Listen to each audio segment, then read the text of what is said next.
as a mom. Today is brought to you by Juicy Plums. Delicious, juicy plums. Sweet. Lovely, thank you for the plums. Absolutely. Where did you get them? At the market? At the curb market, yes. What is a curb market? It's a market that's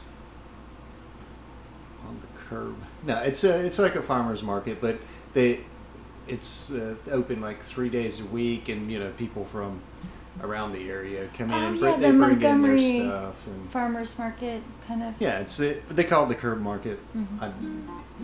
It's like downtown, so it's kind of like. That's wonderful. Yeah, so it's great.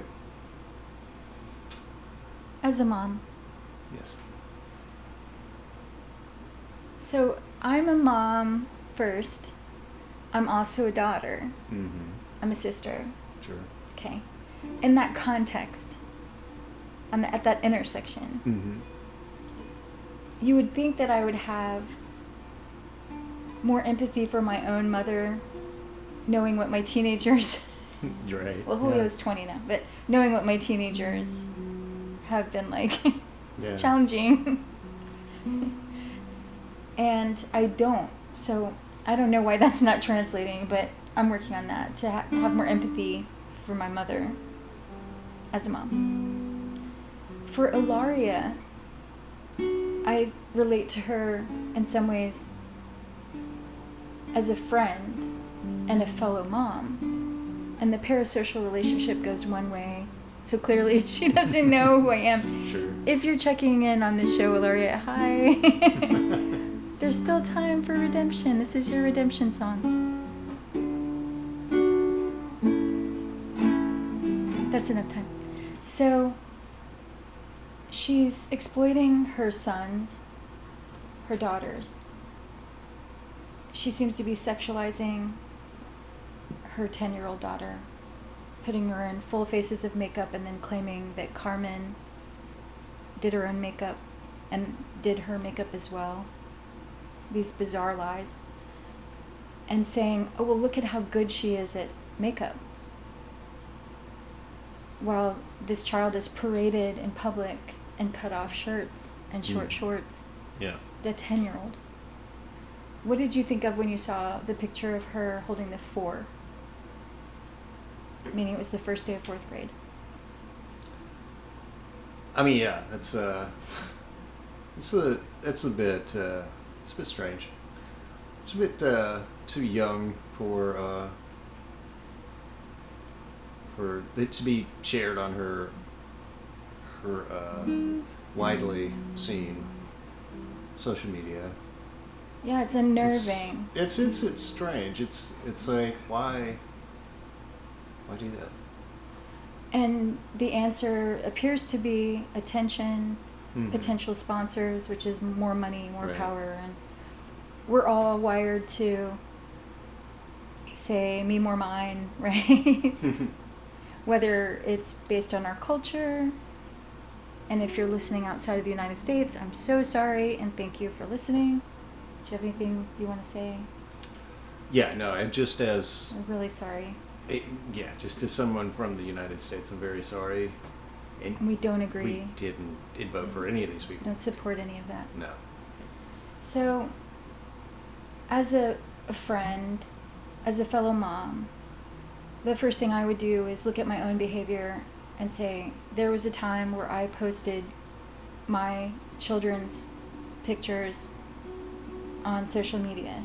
And it's been years, but I was that person, and I do understand where you're coming from. I do understand the addiction to likes, what we were talking about, that we had been looking at the view count. I think I had been looking a lot closer than you had. You don't seem to be that interested. I mean, I'm interested, but it's also, it's not a huge deal. I mean, ultimately. It's very seductive, so I Sure. get it. Very addictive, and of course the algorithms are designed to deal with our monkey minds. Mm-hmm. Oh yeah, absolutely. No, it's So I can't zero out on the ego, and I can't judge. Having said that, I would hope that any mom that her first instinct would be to protect her children? No, I would hope so. When you've got fame, when you're in the spotlight,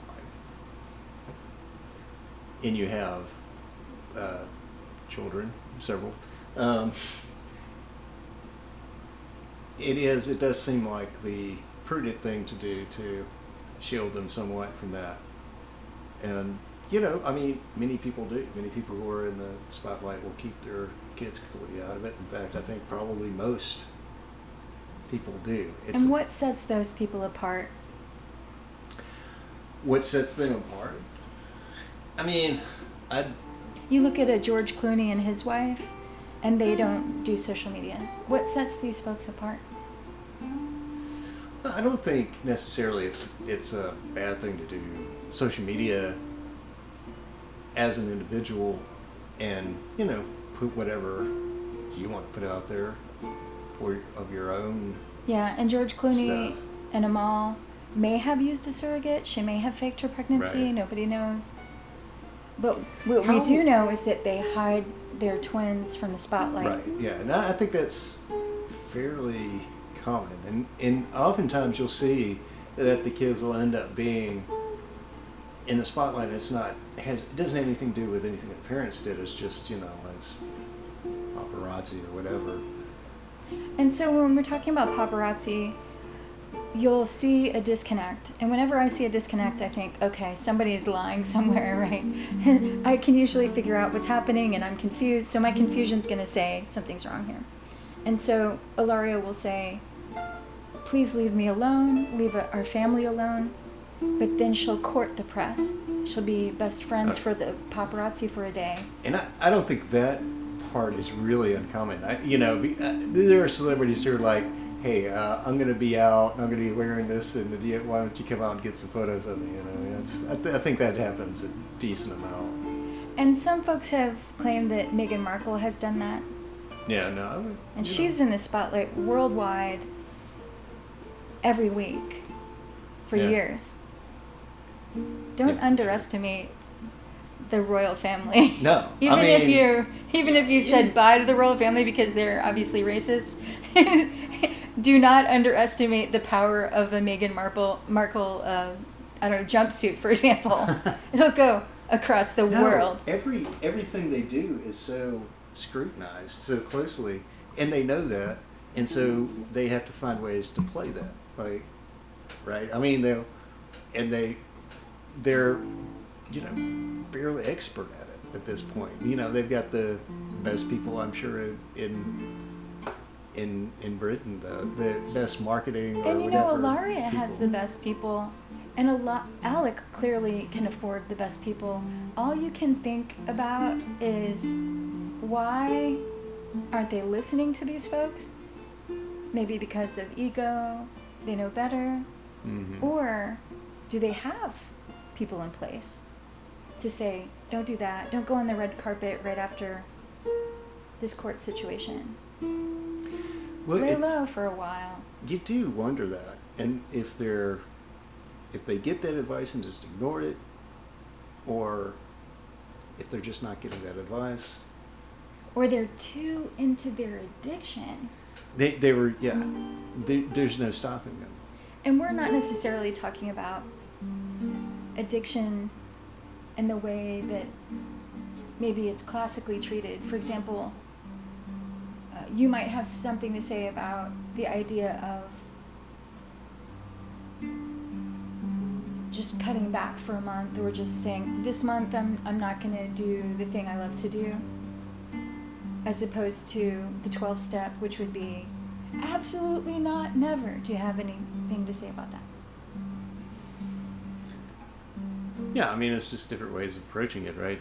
You have, for those of you struggling, we're all struggling. Sure, absolutely.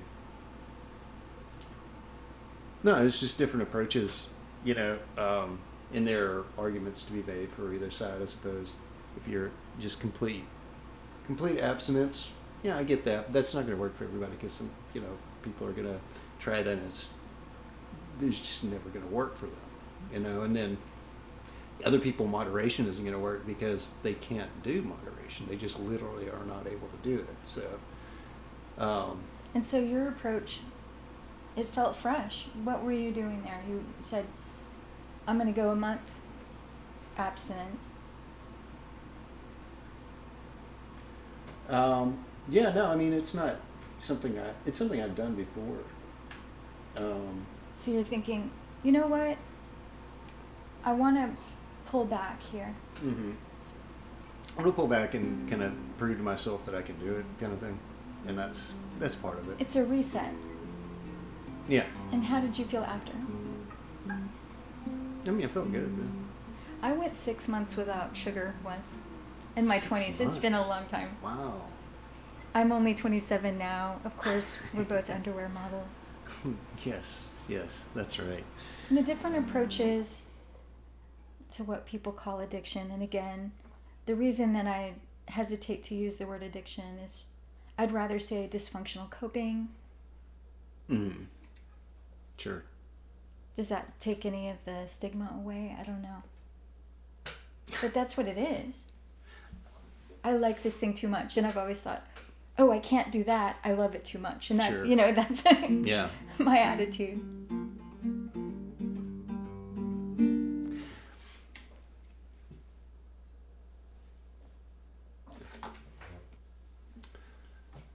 So what's going on with Hilaria's podcast? It's a good question.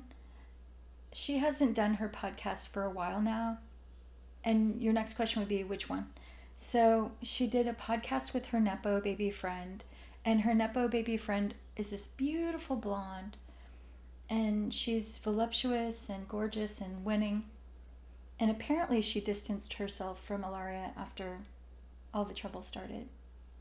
And when we talk about the troubles, obviously Northern Ireland comes to mind, but also Absolutely. Hilaria would be the next thought. Mm-hmm. And God bless that family. But when Lenny Briscoe on Christmas Mm-hmm. blew the truth out of the water to say, I admire, and she spent 10 years pretending to be Spanish. The commitment. Yeah, you got to give it to her, right? So she's been busted with a fake accent. And for the longest time, people were kind of tiptoeing around the word fake accent. Mm-hmm. Because you probably know as well as I do, because we are from Alabama, in Alabama, sometimes our accent can become more Southern depending on the person we're talking to.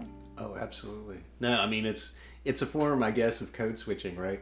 Like, you're talking to it's like, hey, man, it's just, you can fall into it pretty easily when you're from the South, and then you can also, and where I'm living now, it's like, where I'm living, they'll be like, the devil took his mind, or something like that. The devil took him as an answer, and I'm like, okay, yeah, probably. Sure. No, that sounds right, yeah. And I fought my Southern accent for so long because I didn't want to be considered. No, I mean, from the South. I sort of did too, because it's, it has the negative connotation, right? It's like, oh, it's a ignorant person. And it bothers me when people in Hollywood get the Southern accent wrong.